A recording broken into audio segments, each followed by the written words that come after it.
যেই মেয়েটা কনসার্টে যায় ওর বাবা বেঁচে আছে এটা আমি বিশ্বাসই করি না। কারণ ওর বাবা যদি বেঁচে থাকে ওকে কেন বাধা দেয় না, ঠিক কিনা? জন্ম তো পাগল দিতে পারে, তাই বলে কি বাবা হওয়া যায়? বাবা হতে গেলে সন্তানকে কন্ট্রোল করার যোগ্যতা থাকার দরকার আছে না নাই?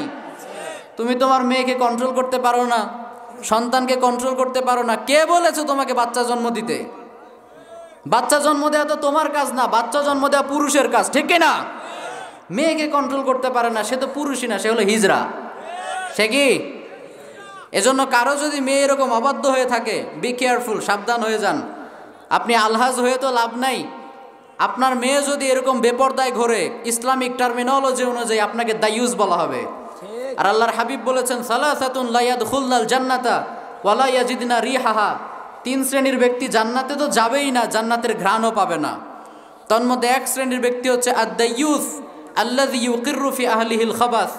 ওই ব্যক্তি, যেই ব্যক্তি তার পরিবারে অশ্লীলতাকে সাপোর্ট করেছে। আপনার মেয়ে আপনার চোখের সামনে দিয়ে এই হিপ হপ স্টাইলে চলে যাচ্ছে, কনসার্টে চলে যাচ্ছে, আপনি বাধা দিচ্ছেন না, আপনি হজ করলেও জান্নাত পাবেন না, ঠিক কি না?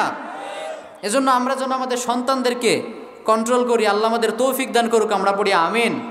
তাহলে মুমিন বান্দারা রাতের বেলা কনসার্টে ঘুরে বেড়ায় না, 31st নাইটে আনন্দ করতে পারে নাকি? এই যে কয়েকদিন পর 31st নাইট আছে না নাই? 31st নাইটের রাতের বেলা দেখবেন এত অশ্লীলতা, এত বেহায়াপনার চর্চা, পুরো বছরে মনে হয় সেটা হয় না, ঠিক কি না? এত মেয়েরা তাদের সেদিন চরিত্র নষ্ট করে, পুরো বছরেও মনে হয় এতটা ক্ষতি হয় না। তা আপনার মেয়ে, আপনার ছেলে সারা রাত 31st নাইটে ঘুরে বেড়াচ্ছে, ও কি করছে বাবা হিসেবে এটা জানার দরকার আছে না নাই? আছে। এজন্য যে সৎ বাবা হবে, যে প্রকৃত বাবা হবে, সে তার সন্তানকে কন্ট্রোল করবে। সে তার সন্তানকে শেখাবে, বাবা রাতের বেলাটা এরকম মস্তি করে বেড়ানোর জন্য নয়, রাতের বেলাটা আল্লাহর তাহাজ্জুদ পড়ার জন্য, ঠিক কি না?